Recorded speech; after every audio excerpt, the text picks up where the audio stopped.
जी हैं और दही मथ रही हैं। जैसे ही छोटी सी किशोरी जी बैठी हैं मथनी पकड़ करके, और जैसे ही धीमे धीमे मथनो शुरू कियो, सबरी बलैया, अरे मैया कैसी सुंदर लग रही है नेक्सी सी लाली हमारी, कितनी सुंदर लग रही है। अब ठाकुर जी को जैसे पता चली कि किशोरी जी मक्खन निकाल रही हैं, दही मथ रही हैं, इतने में ही कहा भयो ठाकुर जी दौड़े। लेकिन तभी श्रीदाम बोले, लाला तू या भेष में जावे गो तो बरसाने में घुसन कौन देगो। सबरे ग्वाल बाल बोले, लाला ऐसे मत जाइयो, बहुत पिटाई होगी नहीं तो। ठाकुर जी बोले, रुक जाओ, कछु तो करना पड़ेगा। बोले, कहा करूं। छोटी सी गोपी बनकर के, किशोरी जी बनकर के पहुंच गए, और छोटी सी लाली जैसी आई तो कोई ने रोके भी नहीं। और इतने बड़े बड़े लोग हैं भीतर थे, अरे नेक इतको हटो, मेरी सखी दही निकाल रही, मैं देखवे जाऊंगी।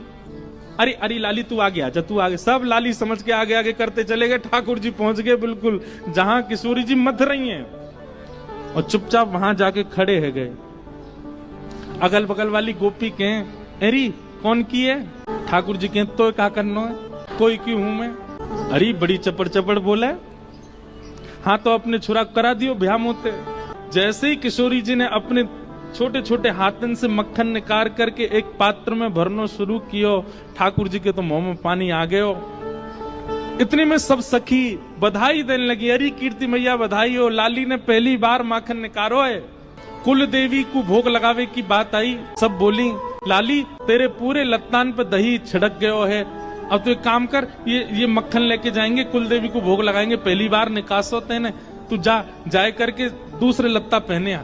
किशोरी जी दूसरे लत्ता, दूसरे वस्त्र पहनने गई। सब सखियां भी किशोरी जी को तैयार करने गई। छोटी सी किशोरी जी चली गई, उन्हें एक सी एक सखी रह गई भीतर। ठाकुर जी, गोपी बोली, अरे तू ना जावेगी लत्ता बदलवे। ठाकुर जी बोले, अरे आजकल माखन चोर बहुत डोल रहे हैं ब्रज में, मैं यहाँ की रक्षा करूंगी, तुम सब जाओ। गोपी बोली, अरे बड़ी सुगर छोरी है, देख कैसे यहाँ के मन में आई कि रक्षा करेगी यहाँ की। अच्छा ठीक है, तू रक्षा कर, हम जा रही हूं। बीच रास्ता में ठाकुर जी ने सोची, नेक 100 मक्खन निकरो है, और मां सबरे वो मुस्टंडा खड़े होंगे खावे को, मधुमंगल श्रीदामा सबरे खड़े होंगे, मक्खन लेके आ रहे होगो लाला, और ये नेक 100 तो है, सबन को बांटना पड़ेगा। तो ठाकुर जी ने मन में विचार किया, एकांत कहीं देख के मैं ही पाए लाऊं याकू। तभी एक वृक्ष के नीचे ठाकुर जी बैठ गए, और अपना स्वरूप भी नहीं बदला है, इतने उत्सुक हैं पाने के लिए। किशोरी जी के हाथ का स्पर्श है, किशोरी जी के श्रम से प्रकट हुआ है, ये तो मुझको पानो मेरे का जो प्रसाद है। और एक वृक्ष के नीचे बैठ करके जैसे ही मक्खन ठाकुर जी ने अधरसों लगायो, और मक्खनन को तो स्वाद आवे, लेकिन किशोरी जी के हाथ से निकसो मक्खन जैसे ही ठाकुर जी के अधर पर गयो, अधर पर जाते ही ठाकुर जी तो बेसुध होके मूर्छित होके गिर पड़े वहीं पर। आहा, ऐसा स्वाद आ रहा है, ऐसा रस आ रहा है, किशोरी जी के हाथ से निकलो है। कीर्ति मैया बोली, अरे गोपियों जाओ, जाए करके ले आओ। अरे मैया वहां पे एक छोटी सी सखी खड़ी है, वह रक्षा में मक्खन की, वही तो कह दे वो ले आवेगी। अरे गोपियों जाओ, वह सखी तो कहो मक्खन लेके आवेगी, छोटी सी लाली है। मां गए तो ना तो लाली है ना मक्खन है, सब चलो गो। अरे महाराज दौड़ी दौड़ी आई, अरे मैया काबयो, बोल मक्खन तो मां मिलो ही नहीं है, और वो सखी भी ना है, वो गोपी ना है, छोटी सी कहां चली गई। इतने में ललता विशाखा आदि सब छोटी छोटी आ गई। बोले, एरी या पूरे बरसाने में हम 8 के अलावा कोई को अनुमति नहीं है वृषभानु भवन में जाके किशोरी जी के पास खड़े। अभी ये 9वीं सखी कौन सी आई, तू गई? बोले ना मैं तो नहीं, तो तू ही आई थी? बोले मैं भी नहीं। सब आपस में बोले हम तो नहीं। तभी विशाखा जी को दिमाग घूमो, बोले मक्खन निकसो, वो भी पहली बार, और तभी एक नई सखी को आगमन भयो, और वो रक्षा की भावना कह के गई, और जब लौट के आके देखो तो ना सखी मिली ना मक्खन। कहीं ऐसा तो ना है सखी के भेष में कोई सखा आया हो। किशोरी जी बोली, तुम पे घूम फिर के एक ही बात है, जरूर नंद नंदन पे आरोप लगाई रही होंगी। विशाखा बोली, और कोई है ही ना सके। श्री जी तुम शर्त लगाए लो, हम तो वही आया, वही लेके गए। किशोरी जी बोली, ना वो ऐसे ना है। सबरी सखी बोली, तो चलो फिर नंद भवन चलें, नंदगाम चलें, जाके पतो करके हमें कच्छू तो सुराग मिलेंगे, कच्छू तो सबूत मिलेंगे मक्खन के। सब सखियां जा रही हैं नंद भवन। क्यों? नंद भवन तो बहुत दूर है, बीच मार्ग में ही देखो एक वृक्ष के नीचे बेसुध पड़े हैं ठाकुर जी। विशाखा बोली, एनी कोई सखी पड़ी है एक वृक्ष के नीचे? बोले भैया कोई सखी होती तो ने लाज करके लेटती है, तो बेलाज सी लेटी है। पास जाए करके जैसे ही देखो मुंह पे पूरे पे मक्खन लगो है, और ठाकुर जी चटकारे ले करके प्रेम से पा रहे हैं। किशोरी जी ने जैसे ही देखो, बोले देखो तुम्हें मेरी सौगंध है, ये तो मेरे मन की पूरी भैया। आज मैं जब से मक्खन निकाल रही तब से मेरे मन में आ रहा हो कि मक्खन को सबसे बड़ो प्रेमी तो श्री कृष्ण है, वो आए करके मेरो मक्खन ग्रहण कर ले जाएं, और वो पूर्ण है कि अब हल्ला मत करियो, तुम्हें मेरी सौगंध है, कोई तो कछु कहवे की आवश्यकता, ये तो मेरे मन की पूरी भैया है। एक लीला आती है कि एक बार ठाकुर जी से रूठ गई किशोरी जी। ठाकुर जी बोले आप रूठ क्यों गई? बोले नीली नीली मणि आप जो पहन करके आए हो, इसमें एक गोपी का चित्र दिखाई दे रहा है मुझको, ये कौन है? हमसे हूँ रूप गुण सुंदर, ये तो हमसे भी ज्यादा सुंदर है, इसके नेत्र तो देखो कितने प्यारे नेत्र हैं इसके। ठाकुर जी की मणि देख करके श्री जी कह रही हैं, इसकी मुस्कान तो देखो, पता नहीं कहां से तुम्हारे चक्कर में पड़ गई काले कलूटे, ये देखो कितनी प्यारी है, कौन है ये, इसके बारे में मुझे बताओ। मान करके रूठ करके बैठ गई। इतने में ललिता जी आई, किशोरी जी की सखी, ठाकुर जी से बोली कहा भयो आज श्री जी नाराज क्यों हैं? ठाकुर जी मुस्कुरा के बोले हम एक मणि पहन करके आए हैं, उस मणि में राधा रानी को अपना ही प्रतिबिंब दिख रहा है, और अपनी प्रतिबिंब को देख के करी जो कौन है, ये हमसे भी ज्यादा सुंदर है, ये इतनी हंस क्यों रही है, इसकी आंख इतनी सुंदर क्यों है, ये तुम्हारे चक्कर में कहां से पड़ गई? इस बात से मान करके बैठी। इतनी बोली है राधा रानी, तो राधा रानी मान करती हैं। पर एक दिन किशोरी जी ठाकुर जी से बोली कि आज आप मान करो। ठाकुर जी बोले नहीं आप ही करो, हमसे मत करवाओ। श्री जी बोली नहीं आप रोज मनाते हो हमको, हम आज मनाएंगे आपको, आप मान करो। ठाकुर जी बोले रहने दो ना, आप बड़ी कोमल हो, कहां तक मनाओगी हमको? नहीं हम मनाएंगे आपको, आप मान करो। ठाकुर जी बोले देख लो हम कर लेंगे, फिर बोले नहीं करो। सोई ठाकुर जी ने मान कर लिया।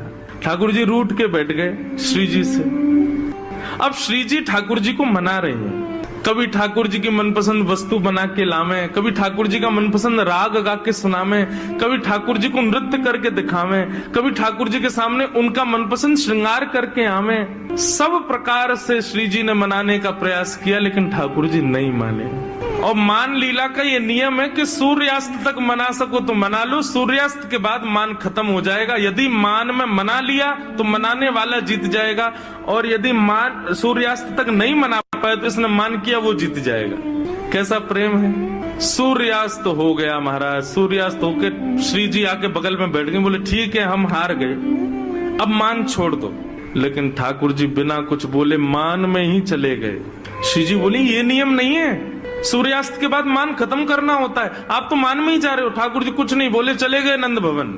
श्री जी को रात भर नींद नहीं आई, बोले कि ऐसा कैसा मान किया कि रात में बात भी नहीं करके गए। दूसरे दिन फिर ठाकुर जी गौचारण के लिए आए, श्री जी आई, ठाकुर जी अब भी मान में ही बैठे थे। श्री जी बोली देखो ये बहुत ज्यादा हो रहा है, आप कल से मान करके बैठो, रात में बात भी नहीं करके गए और अभी भी मान कर रहे हो। फिर श्री जी मनाने लगी, ठाकुर जी फिर नहीं माने, और रात में फिर बिना बात किए चले गए। 2 दिन हो गए, अब तो श्री जी से सहन नहीं हुआ, इतनी व्याकुल हो गई श्री जी। कल तीसरा दिन है, कल अंतिम प्रयास करूंगी, यदि नहीं माने तो मैं यमुना जी में जल समाधि ले लूंगी। श्री जी मनाने लगी, ठाकुर जी फिर नहीं माने, सो श्री जी उठ करके यमुना जी के तट पर चली गई।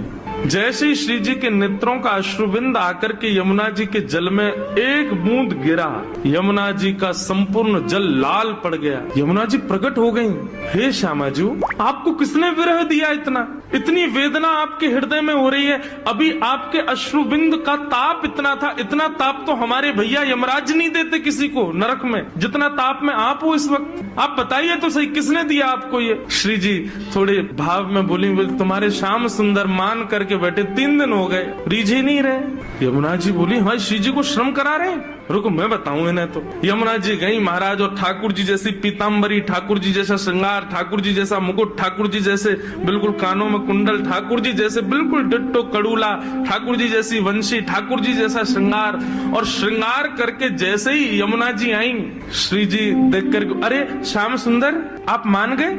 यमुना जी बोली हम श्याम सुंदर नहीं है, हम यमुना जी हैं। अरे आप तो बिल्कुल श्याम सुंदर जैसी लग रही हो, आपकी महक भी बिल्कुल श्याम सुंदर, बोली भी श्याम सुंदर, चाल ढाल सब सब श्याम सुंदर। बोले यार श्याम सुंदर ने अपने रूप पे, अपनी वाणी पे, अपने कटाक्ष नेत्रन से पूरी गोपीन को कष्ट दे रखो। या श्याम सुंदर को यही के रूप से कष्ट दूंगी मैं, आप यहीं बैठी रही हो राधा रानी, मैं अभी जाऊं। और यमुना जी श्याम सुंदर को रूप धारण करके बिल्कुल वैसी बाकी चाल, वैसी अदा, वैसे ही सब, जैसे ठाकुर जी चलते हैं, जैसे ठाकुर जी बैठते हैं, बिल्कुल वही अदा श्री यमुना जी जा रही हैं। ठाकुर जी मान करके बैठे हैं। सोई बगल से यमुना जी निकलने लगी। नूपुरों की आवाज जैसे छमछम आई तो ठाकुर जी बोले ये तो हमारे नूपुरन की आवाज है, हम तो यहीं बैठे हैं, ये आवाज कहाँ से आ रही है। और जैसे ही ठाकुर जी ने पीछे देखा, श्याम सुंदर विचरण कर रहे हैं। ठाकुर जी बोले जे कौन है? ठाकुर जी गए, ओ भैया कौन हो भैया तुम? यमुना जी बोली हम श्याम सुंदर। ठाकुर जी बोले श्याम सुंदर तो हम हैं। बोले तुम नकली बेलू पिया हो इसलिए हम हैं। बोले ऐसे कैसे, तुम पे बंशी बजानी आवे? देखो मैं बंशी बजा के दिखाऊं। ठाकुर जी ने बंशी बजाई, उससे बढ़िया यमुना जी ने बजा दी। बोले मेरे पास काली कमली, तुम्हारे पास है? यमुना जी ने अपनी काली कमली दिखा दी। सब प्रकार से ठाकुर जी अपनी वस्तु दिखावें और यमुना जी उसको प्रस्तुत करें। बोले अब कैसे सिद्ध हो कि असली श्याम सुंदर कौन है? यमुना जी बोली मैं एक टेर बजाऊंगो, यदि मेरी टेर सुन के राधा रानी बगल में आके खड़ी है गई तो समझो वही असली श्याम सुंदर, जाके बगल में किशोरी जी आके खड़ी हूँ। अब ठाकुर जी बोले हम तो मान करके बैठे, हमारे बगल में तो आएंगी नहीं, वो इन्हीं के बगल में आएंगी। जैसे ही टेर बजाई श्री जी आने लगी, ठाकुर जी दौड़ करके गए श्री जी के चरणों में। आप मैं असली श्याम सुंदर, मेरे बगल में, मैं कभी मान नहीं करूंगा, आज के बाद आप मेरे बगल में बैठ जाओ, एक बार सिद्ध कर दो। श्री जी बोली कौन कौन कहाँ से आ जाते हैं नकली लोग, असली श्याम सुंदर तो वो। श्री जी गई और श्री यमुना जी के बगल में जाके खड़ी हो गई। अब तो सब गोपियां उन्हीं के चंवर डुरावे, उन्हीं पे इत्र छिड़कावे, उन्हीं पे गुलाब जल अर्पित करें, सिंहासन पे उन्हीं को बैठावे, उन्हीं को भोग लगावे और दूर करे श्याम सुंदर रो में। बोले मैं हूँ असली श्याम सुंदर, जे कहाँ से नकली आ गया है। जैसे ही श्याम सुंदर रुदन करने लगे, श्री जी बोली अब ठीक है, अब मान खत्म हो गया है, अब आप बुला लो। तब यमुना जी गई, बोले श्याम सुंदर आप ही हो असली श्याम सुंदर, हम तो श्री यमुना जी, हम तो यमुना महारानी है, बस आपसे एक ही प्रार्थना है, आज के बाद वचन दो हमारी श्यामा जी को कभी कष्ट नहीं दोगे। तब श्याम सुंदर ने यमुना जी को वचन दिया, बोले आज से हम नियम लेते हैं कि जब ये मान करेंगी तब हम इनको मनाएंगे, और जब हमें कोई बात बुरी लग जाएगी तो